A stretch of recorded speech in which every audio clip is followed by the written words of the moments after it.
السلام علیکم تمام دوست احباب کو بہت بہت سلام آداب اور شکریہ آپ کی ریکویسٹ کا جو کہ تمام میرے دوست اور میرے اسٹوڈنٹس مجھے بھیجتے رہے پچھلے چند سالوں میں کہ سر کوئی ٹیوٹوریل ہمارے لیے آپ ریکارڈ کریں. بہت شکریہ بچوں کہ آپ لوگوں نے مجھے اس قابل سمجھا کہ میں آپ کو کوئی نصیحت کر سکوں. اور دوسرا سب سے بڑی بات یہ کہ جو لوگ ملک سے باہر جاتے ہیں تو سب سمجھتے ہیں کہ یار یہ ہمیں بھول گیا اور اب یہ واپس نہیں آنے والا، خود تو سیٹ ہو گیا ہے، ہمارے بارے میں اس نے کبھی کچھ نہیں سوچا. تو بات ایسی نہیں ہے. میرے ایکسپیرینس میں جو اوور دا 30 ایئر ایکسپیرینس ہے اس میں نے یہی سیکھا کہ کوئی بھی نہیں بھولتا کسی کو. سب لوگ جو ہیں ایک دوسرے کو سپورٹ کرنے کی کوشش کرتے ہیں. باہر جو لوگ آئے ہوتے ہیں انہوں نے صرف ایکسپیرینس گین کیا ہوتا ہے، اور تو ان کے پاس کوئی جادو کی چھڑی نہیں ہوتی کہ کسی کی ہیلپ کر سکیں. کچھ لوگ عمل کر لیتے ہیں تو کامیاب ہو جاتے ہیں، کچھ نہیں کرتے تو بیچارے پیچھے رہ جاتے ہیں اور الزام دیتے ہیں کہ یار ہمارے رشتہ دار باہر چلے گئے، انہوں نے ہمارے لیے کچھ نہیں کیا. بہرحال یہ ایک الگ ٹاپک ہے.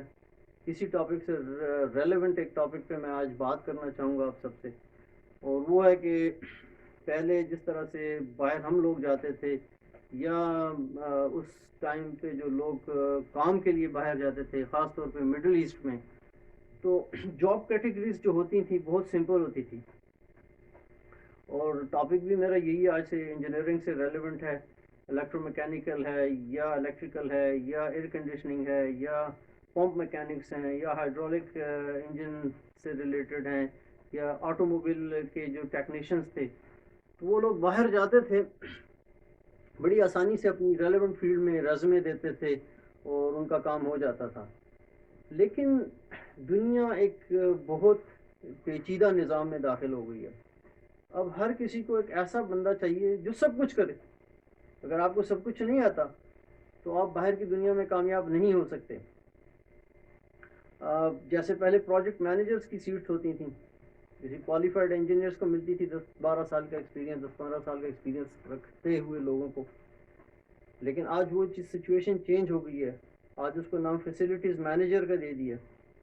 تو جب آپ فیسلٹیز مینیجر کی جاب دیکھتے ہیں تو آپ کو نظر آتا ہے کہ وہ نیچے ریکوائرمنٹ میں لکھا ہوتا ہے کہ جی ہمیں سول ڈگری ہولڈر چاہیے یا میکینیکل یا ایچ ویک یا الیکٹریکل. حالانکہ وہ فیلڈ بندہ ایسا چاہتے ہیں جو کام تو زیادہ تر جو ہے اس فیلڈ کا کرے گا جس کا انہوں نے لکھا ہوا ہے، لیکن باقی کے کام بھی اس کو آنے چاہیے. ہمارے زمانے میں پورا آٹو کیڈ ڈپارٹمنٹ آپ کے انڈر ہوتا تھا جن کو آپ انسٹرکٹ کرتے تھے، کیونکہ آپ نے آٹو کیڈ کی انجینئرنگ ڈرائنگس کی باریکیاں پڑھی ہوتی تھیں تو آپ پورا ڈپارٹمنٹ لیڈ کر لیتے تھے. لیکن آج کل جب آپ انٹرویو دینے جاتے ہیں ایز اے انجینئر تو آپ سے پہلے پوچھتے ہیں کہ آپ کا کوئی ریلیونٹ ایکسپیرینس آٹو کیڈ میں یا ریوٹ میں یا 2020 میں ہے یا نہیں. تو کبھی کبھار پرانے انجینئر جو میری بات سن رہے ہوں گے میری طرح ان کو بھی ہنسی آئے گی، یار میں تو انجینئر ہوں، میں تو ڈپارٹمنٹ لیڈ کروں گا، پروجیکٹ رن کروں گا. لیکن ایسا ہوتا نہیں ہے آج کل کی فیلڈ میں. آج کل ایسا بندہ چاہیے جو کہ سارے کام کرے. تو میں سب سے پہلے آتا ہوں فیسلٹیز مینیجر کون لوگ ہوتے ہیں، یا فیسلٹیز سپروائزر کون لوگ ہوتے ہیں، یا فیسلٹیز ٹیکنیشینس کون لوگ ہوتے ہیں، یا فورمین کون لوگ ہوتے ہیں. تو یہ ایک ایسے ہی کہہ لوں اپنی زبان میں کہ ایک چونچوں کا مربع ہے ایک مکسچر ہے، ایک کاکٹیل ہے، اس کے اندر ساری چیزیں مکس کر دی ہیں ویسٹرن ورلڈ نے یا اپنا کہہ سکتے ہیں مڈل ایسٹرن گلف ریجن میں جتنے بھی لوگ ہیں ان کو ایسا بندہ چاہیے جو سارے کام کر سکے. مثال کے طور پہ مجھے ایک آٹو موبائل کی فیلڈ کا ایک بندہ چاہیے تو میں لکھ دوں گا کہ یار مجھے آٹو موبائل میں ٹیکنیشین چاہیے. یہ نہیں لکھوں گا جیسے پہلے ہوتا تھا کہ یار مجھے کار میکینک چاہیے یا انجن کا کوئی ایکسپرٹ چاہیے یا ٹائر راڈ ایکسپرٹ چاہیے یا ٹرانسمیشن کا کوئی ایکسپرٹ چاہیے یا گیئر کا کوئی ایکسپرٹ چاہیے. ایسی کوئی بات نہیں لکھتے. کہتے ہیں ہمیں ایسا بندہ چاہیے جو پوری گاڑی پہ کمانڈ رکھتا ہو. ایسا ہوتا نہیں ہے عموماً. لیکن جن لوگوں نے فیلڈ میں کام کیا ہوتا ہے تو ان کے لیے کام بہت آسان ہے. انہیں پتہ ہوتا ہے کہ ہاں ہم نے جو 10 15 20 سال ٹھوکریں کھائی ہیں تو یہی تو کام سیکھا ہے ہم نے. اسی طرح سے mechanical is the mother of all the technologies. لیکن آج کل صرف میکینیکل نہیں بلکہ الیکٹرو میکینیکل، اور الیکٹرو میکینیکل سے بھی بڑی فیلڈ ہے جس کو میں ایچ ویک کہتا ہوں، heating ventilation and air conditioning plus R which is stands for the refrigeration. تو اس چیز کے اندر آپ اگر جو لوگ ایکسپرٹ ہیں وہ جانتے ہوں گے کہ اس میں الیکٹریکل بھی ہے، میکینیکل بھی ہے، ایئر کنڈیشننگ بھی ہے، ہیٹنگ بھی ہے، وینٹیلیشن بھی ہے، میکینیکل بھی ہے، ڈک شیٹ ورک بھی ہے، پاور لوڈ کیلکولیشنز بھی ہیں، ہیٹ لوڈ کیلکولیشنز بھی ہیں، مٹیریل کیلکولیشنز بھی ہیں. تو جب تک آپ کو فل کمانڈ نہیں ہوگی اس سبجیکٹ پہ آپ آگے نہیں بڑھ سکتے. تو میکینیکل یا الیکٹرو میکینیکل سے بھی بڑھ کے آج کل ایچ ویک کی فیلڈ ہے. تو ایچ ویک میں اکثر اپنے اسٹوڈنٹس کو یہی سجیسٹ کرتا رہتا ہوں کہ آپ ایچ ویک کے اندر آئیں. ایچ ویک کے اندر آپ کسی بھی فیلڈ میں نکل سکتے ہیں، یا الیکٹرو میکینیکل کی فیلڈ میں آئیں تو آپ کسی بھی طرف فلو کر سکتے ہیں. اور ہاں دوسرا، جب آپ ایڈ دیکھتے ہیں کسی بھی سوشل میڈیا کے اوپر، فیس بک کے اوپر، لنکڈ ان کے اوپر، انسٹاگرام کے اوپر، یا ایون نیوز پیپر کے اندر، تو آپ نے کنفیوز نہیں ہونا، گھبرانا نہیں ہے. اور آپ نے دیکھنا ہے کہ مانگنے والا آپ سے کیا چاہ رہا ہے. سب سے پہلے آپ دیکھیں پروجیکٹ کون سا ہے، کس پروجیکٹ پہ وہ مجھے لے جانا چاہ رہا ہے اور کیا کام مجھ سے لینا چاہ رہا ہے. آپ کو خود ہی اس سے اندازہ ہو جائے گا کہ میں نے کس قسم کا کام کرنا ہے.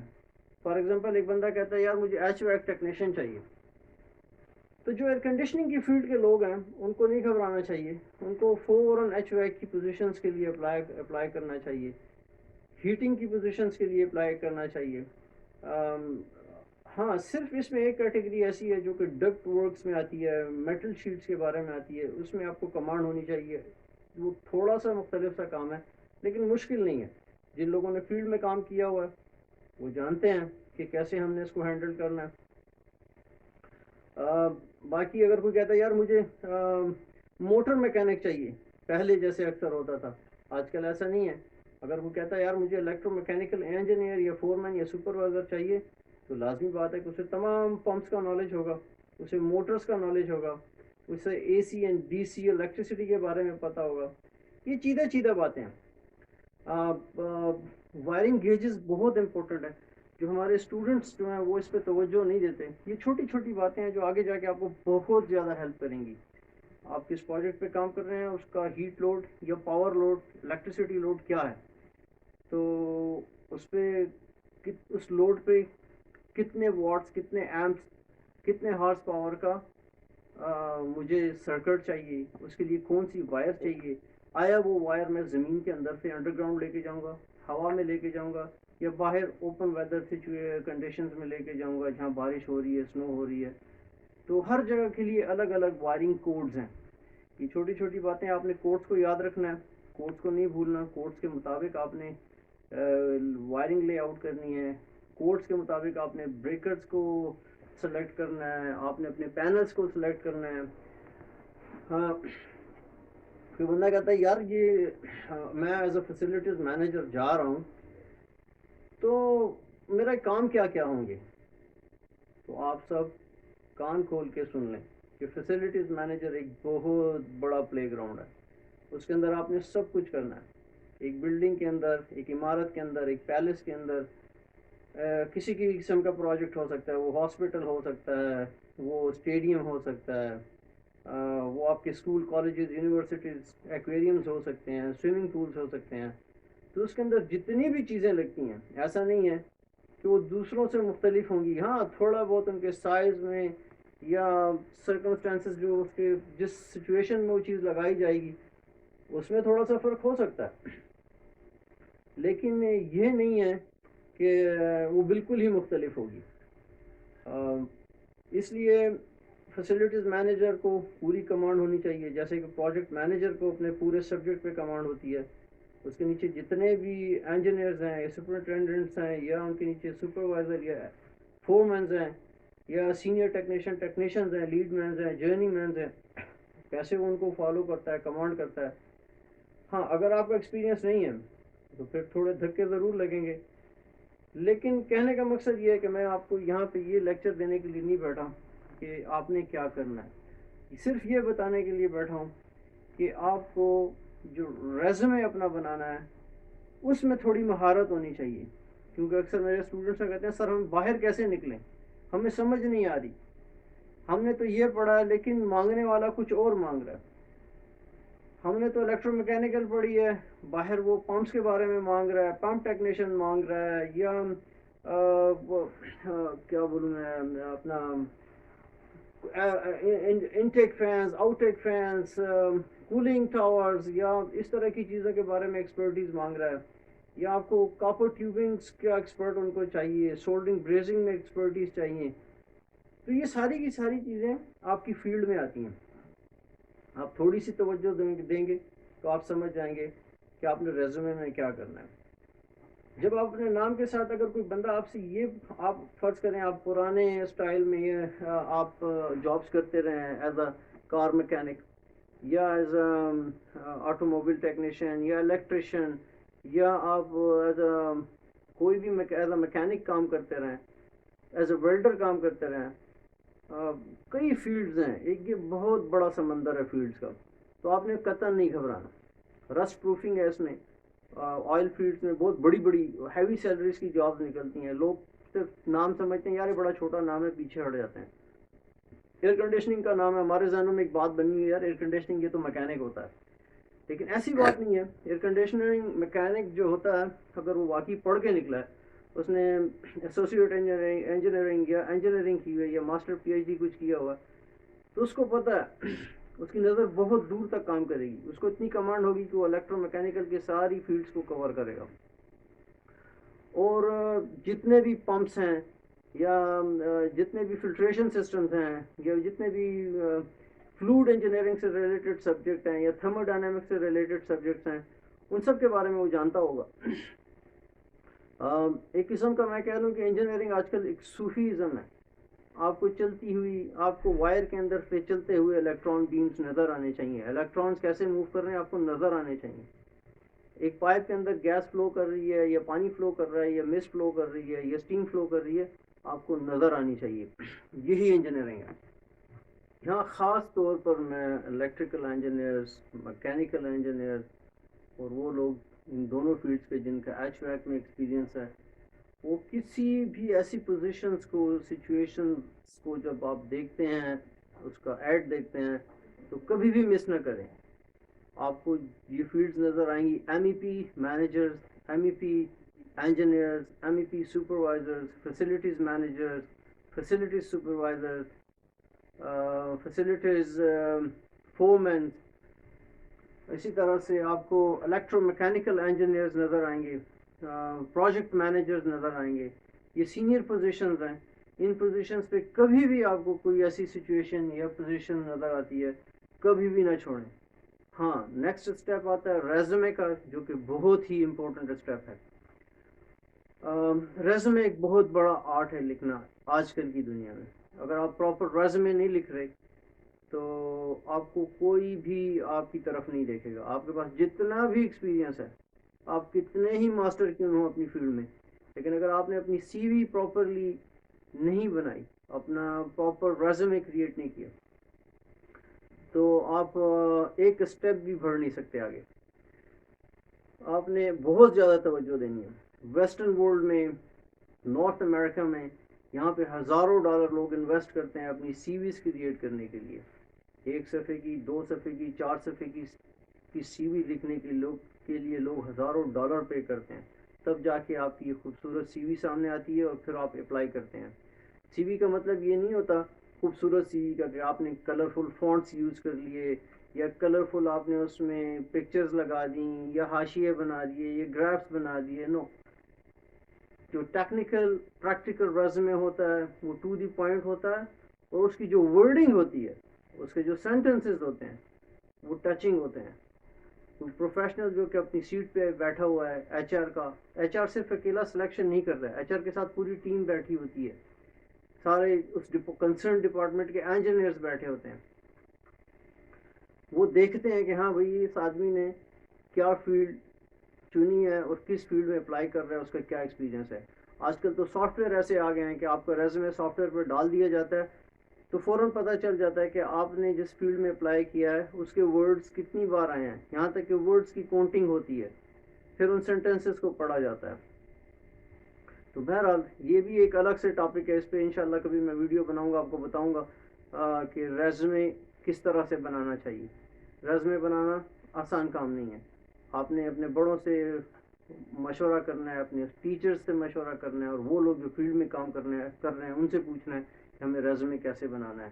جو سب سے بڑا پوائنٹ ہے میں آپ کو بتانا چاہتا ہوں، آج کل لوگ بہت زیادہ ایڈز دے رہے ہیں پاکستان میں، انڈیا میں، سری لنکا میں، بنگلہ دیش میں، کہ بھائی ہائرنگ ہو رہی ہے. کہاں ہائرنگ ہو رہی ہے؟ آسٹریلیا میں ہائرنگ ہو رہی ہے، انگلینڈ میں ہو رہی ہے، کینیڈا میں، امریکہ میں ہو رہی ہے، اور ہنڈریڈ نہیں تھاؤزنڈ آف لوگ ان کو چاہیے. ارے بھائی کہاں چاہیے لوگ، ہم لوگ یہیں پہ کام کر رہے ہیں. اور یہاں نارتھ امریکہ میں تو اتنی ٹف سچویشن ہے کہ یہاں پہ صرف اپنے لوگوں کو پراپر جابس دی جاتی ہیں. جس آدمی کے پاس پیپر نہیں ہے اس کے لیے کوئی جاب نہیں ہے. اور اتنا فراڈ چل رہا ہے، ہر کوئی آپ سے تھوڑے تھوڑے پیسے 2-4 لاکھ کے چکر میں وہ آپ کو دھوکہ دے کے چلے جائیں گے، بولیں گے جی ہم آپ کا کام کروا رہے ہیں. لیکن ان کا ٹارگیٹ یہ ہوتا ہے کہ یار اگر ہم نے ہر کسی سے 100 لوگوں سے بھی ہم نے 2-2 لاکھ لے لیا تو سیدھا سیدھا 2 کروڑ روپے ہے. تو ایسے لوگوں سے ہوشیار رہیں. ایسی کوئی جابس کہیں پہ نہیں ہے. ہاں پراپر وے ہوتا ہے، آپ کسی پراپر ویب سائٹ پہ ہیں، سوشل میڈیا پہ ہیں، نیوز پیپر ہیں تو آپ اپنے ریزومے ان کو بھیجیں، پراپرلی کانٹیکٹ کریں، کسی سے پوچھیں کہ بھائی واقعی یہ کمپنی موجود بھی ہے کہ نہیں ہے. اور پیسوں پہ جو اتھینٹک کمپنیز ہوتی ہیں وہ کبھی بھی پیسوں پہ کام نہیں کرتی، ان کو جینین بندہ چاہیے ہوتا ہے. اگر ان کو بندہ مل جائے تو پھر وہ ایجنٹ کی فیس ہوتی ہے وہ خود ہی اسے پے کر دیتے ہیں. جس کو ہائر کر رہے ہوتے ہیں وہ کبھی کوئی پیسے نہیں دیتا. میں آپ کو اپنا پرسنل ایکسپیرینس بتاتا ہوں، ساری دنیا گھوم چکا ہوں میں، اور میں نے آج تک کسی کو ایک پائی بھی نہیں دی. سارے لوگ آپ مسکرا رہے ہوں گے، کبھی میں نے کسی کو پیسے نہیں دیے. ہاں جس کو چاہیے وہ مجھے لے کے جائے گا، اور جو مجھے سلیکٹ کرنے والا ہے، یا کوئی ایجنسی ہے یا ایجنٹ ہے، اس کی فیس اس کمپنی کے ذمہ ہوگی، وہ اس کو ادا کرے گی. تو آج کی نشست یہیں پہ برخاست کرتے ہیں، اور بہت ساری دعاؤں کے ساتھ اپنے آس پاس کے تمام لوگوں کا خیال رکھیں، اور مجھے دعاؤں میں یاد رکھیں. اللہ خوش رکھے آپ سب کو. اللہ حافظ.